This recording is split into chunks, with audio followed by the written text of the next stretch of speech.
So దీనికి సంబంధించి పూర్తి డీటెయిల్స్ రాజు అందిస్తారు. రాజు, వరంగల్ పాలిటిక్స్ మాటల మంటలు చెలరేగుతున్నాయి. మరి గత కొన్ని రోజులుగా కొండా మురళి తీవ్ర చర్చానీయాంశం అయ్యారు. ఈ రోజు కూడా క్రమశిక్షణని విరుద్ధంగా ఆయన మాట్లాడుతున్నారు అంటూ సొంత పార్టీ నేతలే చెప్తున్న దాఖలాలైతే కనిపిస్తున్నాయి. దీని మీద మరిన్ని అప్డేట్స్.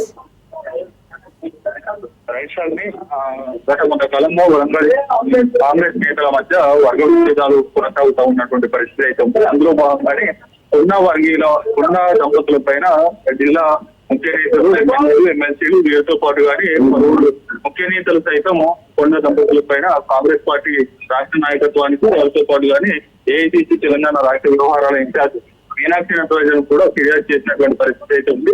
అయితే ఈ నేపథ్యంలో అటు కొండా మురళికి, మాజీ ఎమ్మెల్సీ కొండా మురళికి నోటీసులు జారీ చేసింది క్రమశిక్షణ కమిటీ చైర్మన్ మధు రవి. అయితే ఈ నేపథ్యంలో నిన్న కొండా మురళి గాంధీభవన్ చేసి ఆయన తన వివరణ ఇస్తున్నటువంటి పరిస్థితి అయితే ఉంది. ఈ నేపథ్యంలో పూర్తి స్థాయిలో కూడా ఆయన ఒక 6 పేజీల నివేదికను అందించారు. అందులో వివిధ నియోజకవర్గాల వారిగా ఉన్నటువంటి డేటాను కూడా వారి నేతల మధ్య ఉన్నటువంటి సన్నిహితం కావచ్చు, వారితో పాటు కానీ వివిధ నియోజకవర్గాల్లో ఉన్నటువంటి విభేదాలు పూర్తి స్థాయిలో కూడా వివరించినటువంటి పరిస్థితి అయితే కనిపిస్తా ఉంది. అయితే ఈ నేపథ్యంలో మరోసారి పూర్తి స్థాయిలో కూడా అటు వరంగల్ నేతల ఇవాళ సాయం రాజేందర్ రెడ్డి క్యాంప్ కార్యాలయంలో మరోసారి భేటీ అయ్యారు. ఆ భేటీలో బసవరాజ్ చారయ్య మీడియాతో మాట్లాడుతూ కూడా అటు పూర్తి స్థాయిలో కొండ మురళి చేసినటువంటి వ్యాఖ్యలు మరోసారి దుమారం రేపాయి. వాటికి సంబంధించి పూర్తిగా అవాస్తవాలు ఆయన మాట్లాడారు. అన్ని నియోజకవర్గాల్లో తానే గెలిపించారనేటటువంటి కామెంట్ చేయడంతో పాటు కానీ గతంలో ఇటీవల ఈ నెల 19వ తేదీన రాహుల్ గాంధీ జన్మదినం సందర్భంగా వరంగల్లో ఏర్పాటు చేసిన ఒక కార్యక్రమంలో ఆయన మాట్లాడుతూ కూడా అటు పరకాల ఎమ్మెల్యే రేవూరు ప్రకాష్ రెడ్డితో పాటు కడియం శ్రీహరి స్టేషన్ గణపూర్ ఎమ్మెల్యేను కూడా పరోక్షంగా వ్యక్తిగత కామెంట్స్ చేసిన నేపథ్యంలో కూడా దాన్ని ఆ వివాదం చిలికి గాలివానగా మారింది. ఇవాళ మరోసారి నాయన్ రాజేందర్ రెడ్డి క్యాంపు కార్యాలయంలో వారు భేటీ అయినటువంటి పరిస్థితి అయితే ఉంది. దీనిపైన ఇప్పటికే ఇరు వర్గాల నుంచి కూడా వివరణ కోరుతున్నటువంటి పరిస్థితి అయితే ఉంది. పలు వినతులు, వారితో నివేదికలు కూడా టిపిసిసి క్రమశిక్షణ కమిటీ అందుకున్నటువంటి పరిస్థితి అయితే ఉంది.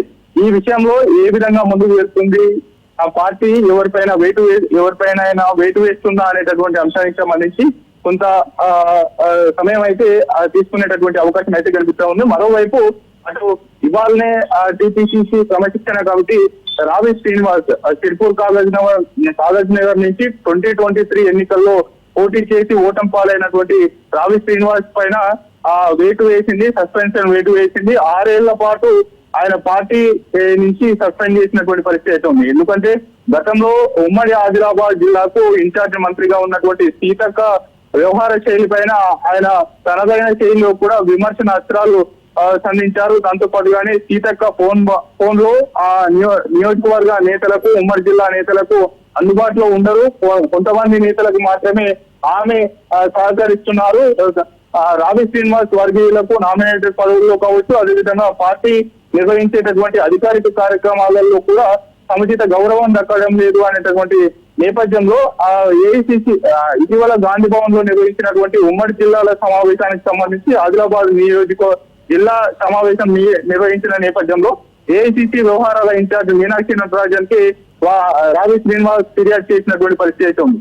ఈ నేపథ్యంలో అదే సమావేశంలో ఉన్నటువంటి సీతక్క సైతం తాను ఆదిలాబాద్ ఉమ్మడి జిల్లా ఇన్ఛార్జ్ మంత్రిగా కొనసాగబోనని, తనను రిలీవ్ చేయాలి, బదిలీ చేయాలి అనేటటువంటిది కూడా ఆమె పిటిషన్ పెట్టుకున్నటువంటి పరిస్థితి అయితే ఉంది. అయితే ఈ అన్ని అంశాలతో పాటుగానే రావి శ్రీనివాస్ పైన ఈ ఆసిఫాబాద్ జిల్లా అధ్యక్షుడైనటువంటి విశ్వప్రసాద్ ఫిర్యాదుతో పాటుగానే సీతక్క ఫిర్యాదును సైతం పరిగణలోకి తీసుకున్నటువంటి క్రమశిక్షణ కమిటీ గత 3 నెలల క్రితమే ఆయనకు షోకాజ్ నోటీసులు జారీ చేసింది. ఆయన వివరణ ఇచ్చుకున్నారు. ఆ తర్వాత కాలంలో క్రమశిక్షణ కమిటీ చైర్మన్ గా ఉన్నటువంటి చిన్నారెడ్డి ఆయన పదవి బాధ్యతల నుంచి తప్పుకొని మధు రవికి నూతనంగా అధిష్టానం పదవి బాధ్యతలు కట్టబెట్టింది. ఈ నేపథ్యంలో నియామకమైనటువంటి క్రమశిక్షణ కమిటీ ఇవాళ సస్పెన్షన్ వేటు వేసినటువంటి పరిస్థితి అయితే ఉంది. అయితే ఇదే రీతిలో కూడా వరంగల్ నేతల పైన సస్పెన్షన్ వేటు ఉంటుందా, ఎవరిపైన ఉండబోతుంది అనేటటువంటి చర్చ కూడా జరుగుతున్నటువంటి పరిస్థితి అయితే కనిపిస్తా ఉంది. Right Raju, thank you for the update.